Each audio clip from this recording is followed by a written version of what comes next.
जय हिंद दोस्तों, स्वागत है आप सभी का। दोस्तों आज हम लोगों का चैलेंज का 8वां दिन है, यानी कि 8/21 ये हम लोग का आज का दिन है।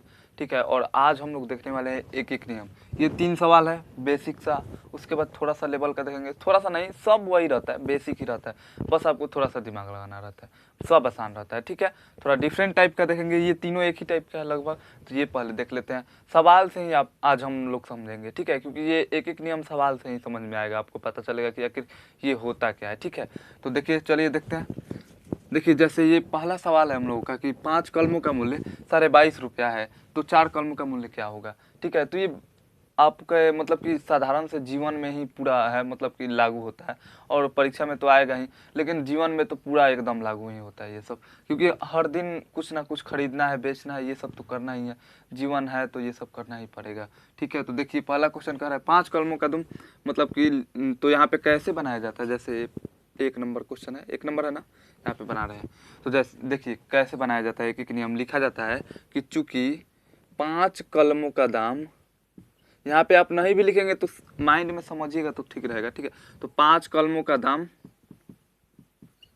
दाम बराबर 22.5 रुपया। ठीक है, तो यहाँ पे देखिए, इसलिए 1 कलम का दाम,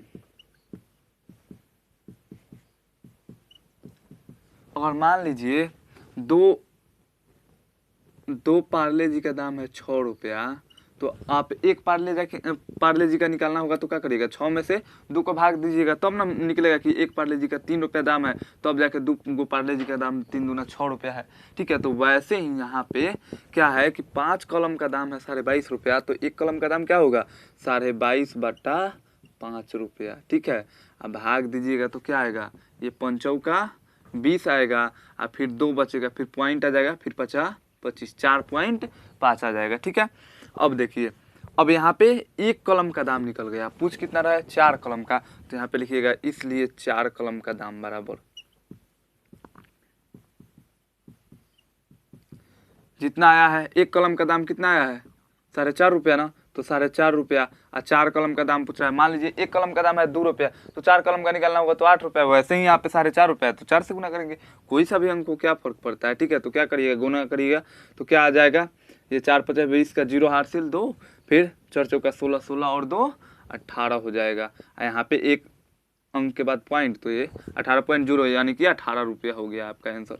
देखिए यही होता है कि नियम आपके जीवन पे लागू होता है यही सब, क्योंकि रोज कुछ ना कुछ खरीदना ही रहता है, सबको खरीदना रहता है। ठीक है, तो ये हो गया फर्स्ट क्वेश्चन। अब है कि एक भूभाग के 4/5 भाग का मूल्य 1650, मतलब ना सॉरी 1680 रुपया है, तो उस भूभाग के आधे भाग का मूल्य क्या होगा। तो देखिए इसको कैसे बनाइएगा, ये 2 नंबर है ना, यहाँ पे दिख रहा है, 2 नंबर को कैसे बनाइएगा, कहिएगा एक भूभाग का, मतलब भूभाग के 4/5 भाग का मूल्य, मतलब कि 4/5 भाग का मूल्य बराबर लिखिएगा, चूंकि 4/5 भाग का मूल्य बराबर 1680 रुपया। ठीक है, तो इसलिए भू का है, भू पृष्ठ कह सकते हैं। यहाँ पे मान लीजिए आप जमीन रखिए। ठीक है, जमीन समझते हैं, जमीन मतलब कि प्रॉपर्टी को ही कहा जाता है। तो प्रॉपर्टी तो बहुत प्रकार का होता है, मतलब वो समझते हैं, मतलब जैसे खेत होता है ना, तो समझ लीजिए खेत है। ठीक है, तो एगो खेत का 4/5, मतलब कि 4/5 भाग। ठीक है, 4/5 भाग जमीन का, यहाँ पे जमीन लिखिए, और 4/5 भाग यहाँ पे लिखिए, 4 का 5 भाग, मतलब कि 4 का 5 भाग का मूल्य कितना है, इतना है। तो 1 भाग का क्या होगा, 1 भाग का यहाँ पे गुना में 1 यहाँ पे जाएगा तो क्या होगा 1680, और गुना में ये इधर है, गुना में 1 गुना 4/5 लिख सकते हैं, और उधर जाएगा तो क्या हो जाएगा भाग में, तो भाग में कैसे होगा, पलट देंगे तो भाग में हो गया, यानी कि तो 4/5 है, लेकिन यहाँ पे ये भाग में आएगा ना, भाग में, अब भाग को हटाया जाता है, गुना लगाया जाता है, तो क्या किया जाता है, ये 5/4 किया जाता है, 5/4।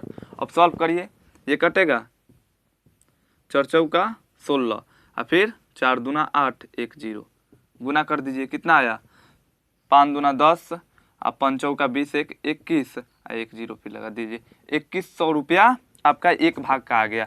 यानी कि मान लीजिए 1 कट्ठा का दाम है 2100 रुपया। ठीक है, और 4/5 कट्ठा का दाम है 1680 रुपये ये था। तो एक कट्ठा का दाम निकालने की 2100 रुपया है। ठीक है, तो कह रहा है कितना कट्ठा का, यानी तो कह रहा है यहाँ पे कि उस भूभाग के आधे भाग का, यानी कि आधा कट्ठा का। तो क्या करिएगा आधा कट्ठा के लिए, तो 1/2 भाग बराबर भाग का दाम बराबर कैसे निकालिएगा, क्या करेंगे, आधे करते हैं ना, जैसे 10 रुपया रहता है 2 चीज़ का, तो एक मतलब 2 सामान का दाम है 10 रुपया, अब प्रत्येक का बराबर बराबर है, तो एक का कैसे निकालिएगा, 2 से भाग दीजिएगा तो 5 आएगा। वैसे यहाँ पे 2100 में 2 से भाग दीजिए, बट्टा में 2, यानी कि हम क्या कर रहे हैं, गुना में 1/2 यहाँ पे देखिए।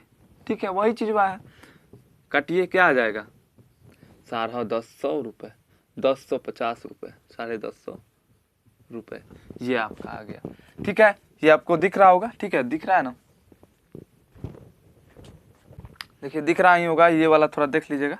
यहाँ पे मैं बता दे रहा हूँ कि जैसे देखिए यहाँ पे क्या है कि यहाँ पे आप सोचिएगा कि यहाँ पे इधर भेजे हैं तो उल्टा कर दिया, नीचे का ऊपर, ऊपर का नीचे, लेकिन यहाँ पे नहीं किए हैं। क्यों नहीं किए, तो देखिए भाई मेरे, यहाँ पे इतना भाग का दाम इतना 1680 रुपया है, तो यहाँ पे गुना में है ना, एक गुना में इतना, तो एक बराबर क्या होगा, ये जाएगा उधर, लेकिन यहाँ पे 1 गुना 1/2 है, और एक का मान कितना है 2100 रुपया, वही चीज़ यहाँ पे है। ठीक है, तो एक का मान यहाँ पे तो है, लेकिन एक का मान यहाँ पे तो निकालना है ना, तो एक यहाँ पे रखेंगे, अब बट्टा में ई जब उधर जाएगा तो ऊपर का नीचे, नीचे का ऊपर हो जाएगा। ठीक है, अब देखिए इस सवाल को देख लेते हैं। क्या ये सवाल कर रहा है, 1 दर्जन कॉपियों का मूल्य 42 रुपया है, तो 5 कॉपियों का मूल्य क्या होगा। तो पहले देखिए 1 दर्जन बराबर क्या होता है, लिखिएगा 3 नंबर है, 1 दर्जन बराबर 12 इकाई, इकाई कह सकते हैं, चाहे कुछ भी कहिए, 12 को होता है। ठीक है, तो अब कह रहा है 1 दर्जन कॉपी का मूल्य 42 रुपया, यानी कि 12 कॉपी का मूल्य, 12 कॉपी का मूल्य कितना, 42 रुपया, इसलिए एक कॉपी का मूल्य क्या होगा, 42/12। ठीक है, तो कह रहा है कितना का, इसलिए 5 कॉपियों का मूल्य बताइए। ठीक है, पहले इसमें भाग दे दीजिए, या डायरेक्ट गुना भी कर सकते हैं, कोई दिक्कत नहीं, पहले भाग ही दे दीजिए। तो 12 दूनी 24, बढ़ती आई 36 आ गया, ये 6 आ गया, फिर पॉइंट, फिर 12 25 60, 3.5 रुपया आया ना। अब देखिए कितना कर रहा है, 5 कॉपी का, इसलिए 5 कॉपी का मूल्य 5 गुना 3.5, एक कॉपी का मूल्य है इतना, तो 5 कॉपी का क्या हो जाएगा, गुना करेंगे तो क्या आ जाएगा, 5 × 25, 5 × 15 2 17, यानी कि 17.5 रुपया। ये आपका आंसर हो गया। ठीक है, तो देख लीजिए, इन सभी को उतार लीजिए, स्क्रीनशॉट ले सकते हैं, समझ लीजिए, इतना आसान है, आराम से बना सकते हैं। ठीक है, तो इसको देख लीजिए। अब चलिए अगले क्वेश्चन पे चलते हैं। देखिए देखते हैं कि पहला क्वेश्चन क्या है कि एक लिफ्ट एक बार में 24 बच्चे या 8 पुरुष को, मतलब कि 8 पुरुष को ले जा सकता है, तो 18 बच्चे के साथ कितने पुरुष लिफ्ट में जा सकते हैं। देखिए कंफ्यूज हो जाएंगे लोग, कैसे यार निकालेंगे, तो कुछ कंफ्यूज नहीं होना है। देखिए पहला यहाँ पे ये 1 नंबर 24 क्या चिल्ड्रेन सी कर दे रहे हैं। ठीक है, बराबर कितने मैन, 8 मैन, 24 चिल्ड्रेन बराबर कितने मैन, 8 मैन। देखिए लास्ट में कितना पूछ रहा है, 18 बच्चे के साथ कितने पुरुष जाएंगे। ठीक है, कोई बात नहीं, कहीं से कहीं ले लीजिए, या तो एक चिल्ड्रेन बराबर कितने मैन, एक चिल्ड्रेन बराबर 8/24 मैन, मतलब कि एगो बच्चा के बराबर 8/24 पुरुष है। ठीक है, एक पुरुष बराबर कितना, 24/8, तो ये कटने वाला है, तो यही रखिए 3 रहेगा, यही ठीक रहेगा। तो आप देखिए कि जौन कटने वाला है ना वही आसान रहेगा। तो क्या करेंगे कि एक मैन, मतलब कि एक पुरुष बराबर, ये क्या हो जाएगा, इधर आएंगे तो ये 24/8, यानी कि 3 चिल्ड्रेन, 3 बच्चे, एक पुरुष बराबर 3 बच्चे। क्या कह रहा है कि 18 बच्चे के साथ कितने पुरुष जा सकते हैं। पूरा अथी टोटल लिफ्ट का पावर कितना है, लिफ्ट पावर कितने बच्चे, 24 बच्चे, 18 बच्चे हो गए, तो 18 बच्चे घटाइए, बच्चे हुए तो 24 - 18 कितने हुए, 6। अब क्या करना है, एक मैन बराबर 3 बच्चे, तो 6 बच्चे बराबर 6C बराबर ये 6, मतलब कि 1M बराबर 3C, तो 6C बराबर 2M आ जाएगा वही चीज़। फिर 2 इधर जाएगा तो 3 कर देगा, 3C बराबर 1M। मतलब नहीं समझे? देखिए, एगो पुरुष के बराबर 3 गो बच्चा है, तो 6 गो बच्चा के बराबर 2 गो पुरुष नहीं होगा? एकदम नॉर्मल सा बात है। तो यहाँ पे आप कह सकते हैं कि 18 तो ये था, यानी कि 18 चिल्ड्रन के साथ, यानी कि 18 बच्चे के साथ कितने पुरुष? 2 पुरुष। 18 बच्चे के साथ बच्चे प्लस में 2 पुरुष। हो गया आंसर। देखिए कितना आसान है, लेकिन आपको बनाने में दिक्कत होता है, लेकिन बहुत ही आसान है। हाँ, यहाँ पे आप माना कि ऐसे कर सकते हैं, लेकिन आपको डायरेक्ट मैं बताया हूँ, माना यहाँ पे लिख सकते हैं, कोई दिक्कत नहीं है कि माना 24 चिल्ड्रन, मतलब कि 24 बच्चे बराबर की 8 पुरुष। ठीक है, फिर उसके बाद करिएगा तो इसलिए एक पुरुष बराबर 24/8 चिल्ड्रन यानी बच्चा, तो बराबर में 3 गो बच्चा आएगा, यानी कि 3 गो बच्चा का भार एगो पुरुष के बराबर होगा। यही चीज़ है, ये नॉर्मल है, एकदम नॉर्मल है, लेकिन कईयों से तो बनेगा ही नहीं। ठीक है, तो अब बन जाएगा, कोई दिक्कत नहीं है। अब देखिए दूसरा देखते हैं। क्या है कि एक आदमी किसी काम को 12 घंटे प्रतिदिन करके 40 दिनों में करता है, तो बताइए कि वह 16 घंटे प्रतिदिन करके कितने दिन में उसी काम को कर सकता है। ये भी हो जाएगा। वाह यार, हवा में जा रहा है, लेकिन बहुत ही आसान है। ऐसा सब आसान चीज़ है। बस आप अगर थी पूरा माना करके बनाइएगा ना, एकदम माना कि सबको लिखते जाइए, ऐसे ही क्वेश्चन सॉल्व हो जाता है। लेकिन जो सोचते हैं ना कि ऐसा ही नहीं बनेगा, ऐसे ही छोड़ देते हैं, प्रयास नहीं करते हैं, उनसे नहीं बनता है। लेकिन जो प्रयास करते हैं ना, कुछ ना कुछ आराम से बना ही लेते हैं कैसे ना कैसे। तो प्रयास जरूर करिएगा अपने से। देखिए, एक आदमी किसी काम को 12 घंटे प्रतिदिन करता है, तो 40 दिन में करता है। तो 12 घंटे प्रतिदिन करता है, प्रतिदिन तो कितना? 40 दिन। 40 दिन। तो 1 घंटा अगर करेगा तो 1 घंटा अगर करेगा तो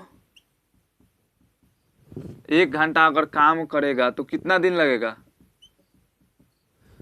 मान लीजिए कोई काम है 4 घंटा का, हम एक दिन में 4 घंटा कर लिए तो 1 दिन में खत्म। लेकिन रोज 1 घंटा करेंगे तो कितना दिन? 4 दिन। रोज आधा घंटा करेंगे तो कितना दिन? 4 दूना 8 दिन। अपना ही से ही माइंड में कर ले रहा है ना, ये तो आसान है। तो वैसे ही यहाँ पे 12 घंटा प्रतिदिन कर रहा है तो 40 दिन लग रहा है, 40 दिन आए। तो इसी प्रकार अब मान लीजिए 1 घंटा काम करना है तो कितना दिन?